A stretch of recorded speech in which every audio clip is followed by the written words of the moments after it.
listening to the longest running and number one rated podcast for all things San Antonio Spurs basketball. This is the Spurscast with your host, Paul Garcia. Welcome back to another episode of the Spurscast. Thank you for joining us. I am here joined by Project Spurs writer Benjamin Bornstein. On today's episode, Ben and I will discuss the beginning of training camp for the San Antonio Spurs. Let's jump right into this episode. Ben, how you doing? I'm fantastic. Feeling a lot better after that intro. Yeah, that got me hyped up, man. That was really cool. Thanks to Joe Garcia for making that intro, working on that. All right, let's begin. Ben, this episode, we're going to go ahead and just cover what's gone on in training camp for the San Antonio Spurs. We know that Monday was media day, and then from Tuesday on, and you and I are recording this on a Thursday evening. They've just been in practice at training camp. On Thursday afternoon, or maybe even morning, the Spurs did announce some news. Josh Primo is joining Keldon Johnson on the injury list for the preseason. The Spurs say that Primo got injured with an MCL sprain, and so he's going to be out most likely for the start of the preseason. And then he is expected back, though, by the start of the regular season, according to their release. So again, now you got Keldon Johnson on the injury list with that dislocated shoulder injury, and then now you have Josh Primo as well joining him. And those are two players who might have started for this team, for the regular season. So that's interesting to watch. So let's first begin with that first question.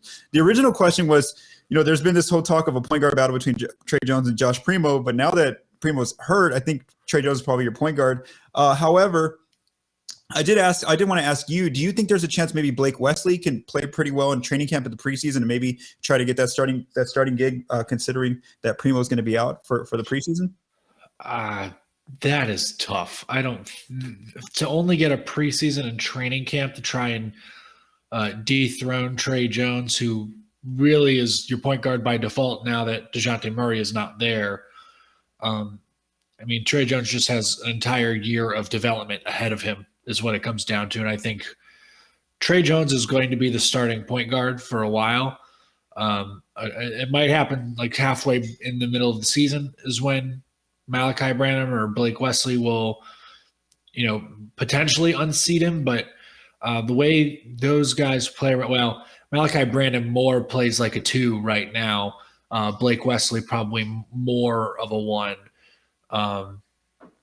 But I think that job is really Tre Jones's to lose right now.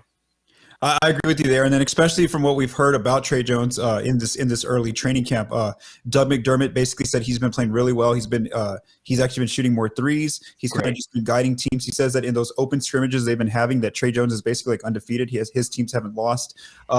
And so again, and this is a big year for Tre. He basically says that he understands that DeJounte Murray is now gone, so there's definitely an opening there at the starting point guard spot, and he says that he's ready for that. He even acknowledged that the 3-point shot is something he has worked on in the offseason. We'll see it in these preseason games and in the regular season.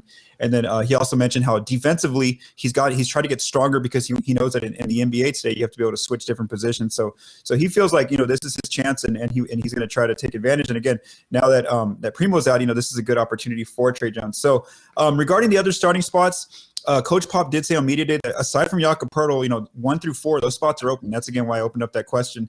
Let's talk about this though real quick. How do you think the team's going to adapt? Bringing Keldon and Primo back right before the season starts. Do you think that whoever kind of earns those starting spots is going to keep them to start the year, or do you think Pop will just put them out there even if it's on the opening night against Charlotte?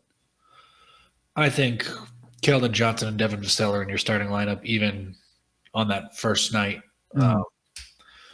Even with Keldon Johnson being injured, I just don't see how he's not in your starting lineup. He's earned it. You just gave him that contract extension. You don't really have a good reason to have Keldon Johnson coming off the bench. That's a really well paid bench player if that's the case. So I think that job is still Keldon's to lose. Devin Vassell is probably playing at the 2. I think they're going to try and move Keldon to the 3, really where he belongs. Mm-hmm. The 4 position, I think, is really what's up for grabs. You have a couple of different guys who can play, or Popovich might get weird and he might play really small across 1 through 4 with Poeltl at the 5. And you could have a Tre Jones, Josh Primo, Devin Vassell, Keldon Johnson lineup. But if you do that, I think you're losing the rebounding battle on a lot of games. Yeah, and then considering that they lost, one of their best rebounding guards, in DeJounte Murray, who's one of the top players in the league at grabbing defensive board. So yeah, that's an interesting question. I think at the 4 initially, I thought it would be Doug McDermott, but you're right. Who knows if Pop goes more like a guard wing, just put those 4 guards or wings out there in the lineup rather than a spacing kind of big like McDermott or even a traditional big like somebody like Zach Collins or Kate Bates-Diop or what's the other guy that they got from OKC? I just went blank. So dude, they also have Dominic Barlow. They drafted or they signed in free agency. Yeah. Do you remember the guy's name from OKC? I don't know. I just went blank. No, I don't want to have to dig up the roster. Yeah, we're gonna have to go down the roster. We're gonna have to. Isaiah Roby. Okay, I would have to.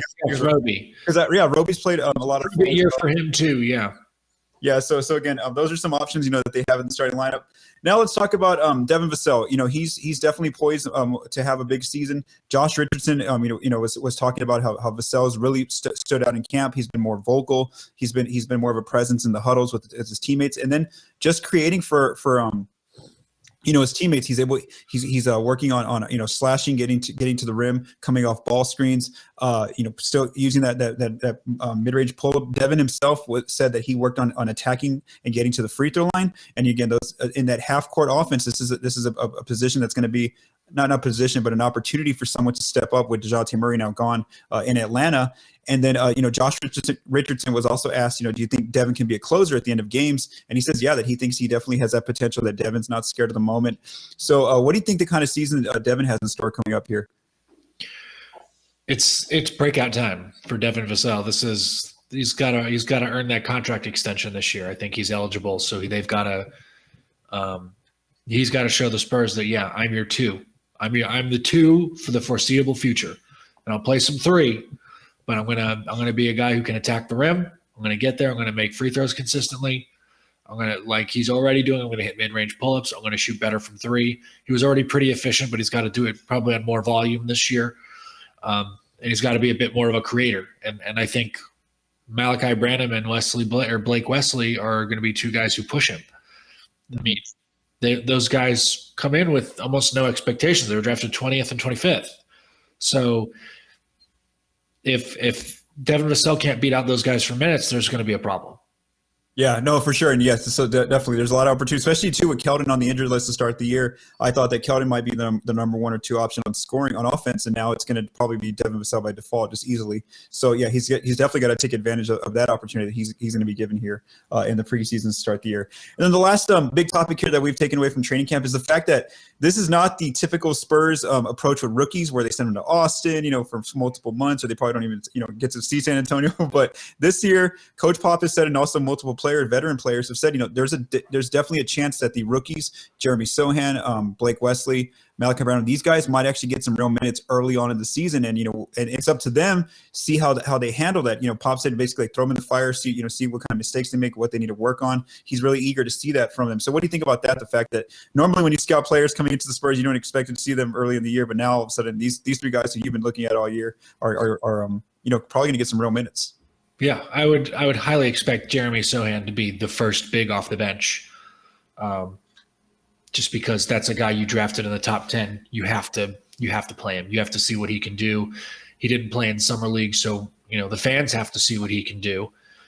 And I think if he can shore up his shooting, he'll be more than fine. He does everything else very well. I've said this all summer. I said it going into the draft. He can ball handle a little bit. He's a really good passer. He's got great IQ, good feel for the game, good rebounder, athletic. He has all the things you want. And from what I've seen, he has a lot of the intangibles as well. He speaks very well. He's, he talks about the game in a different manner than a lot of rookies do. And he's already endeared himself to the fans with the Fiesta tricolor dye job. So fantastic work there. He obviously knows his audience, which is always half the battle. So, he's already put in a lot of work despite missing that summer league, those summer league games in the tournament. So I'm excited to see him play. I think he can play himself into the starting 4 position, especially if the Spurs and the coaching staff decide we're not going to do small ball, 1 through 4, we're going to go with more of a traditional lineup, or maybe they kind of take the OKC approach and they say we're going to go with our jumbo roster or the jumbo lineup. We're going to try and have everybody across the board 6'5" or taller. Mm-hmm. Yeah, no, for sure. Sohan's definitely a player that I'm looking forward to seeing as well, just for the fact that I didn't really watch any college basketball, and so this will be my first time seeing him in competitive play here. So I'm definitely excited for that. And like I didn't even think about that, Ben. You made a good point that maybe Sohan ends up being that starting four. Again, the fact that Pop says 1 through 4, nobody really has that spot secure just yet. Right. These rookies might actually get a spot. That's what I'm saying. I mean, so you run the potential of if McDermott is the starting 4 and he stays that way for a lot of the season, you could argue that the Spurs are trying to showcase him as a trade piece. Yes. So that Jeremy Sohan can eventually start. Mm-hmm.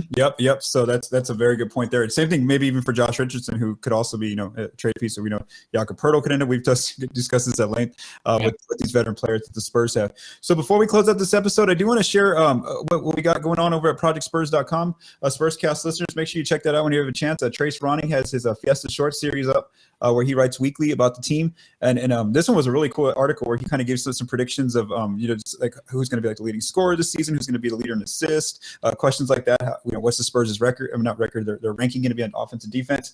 Ben, you wrote about must-see college prospects, basketball tournaments, part 1. Who is tanking? Don't tell the players. The Spurs won't. So this one's actually written by Jonas Clark. So make sure you check that out.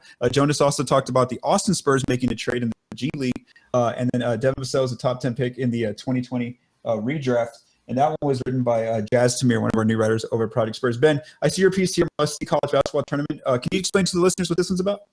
Absolutely. For everybody who is a Spurs fan, who's a college basketball fan, maybe you're both, maybe you're neither, but you know that the Spurs are going to be picking in the top 5 this year, at least they should be. Ton of great games early in the NBA season, early in the college basketball season. So just some tournaments to be aware of, 1, because of some prospects, and 2, because there are really great matchups between teams that are supposed to be very good this year. It's just going to be a lot of fun basketball, and basically all of those tournaments take place in and around Thanksgiving. So you have nothing better to do. Don't lie to yourselves. Yeah. So again, the fact that Spurs should end up with one of those top picks there at the end of the year, if their season goes as projected by Vegas, that's definitely something to watch, Spurscast listeners. All right, so thanks to Ben for joining me on this episode of the Spurscast, and also thank you to Joe Garcia for mixing and producing this episode. From all of us at Project Spurs, stay safe and have a great day.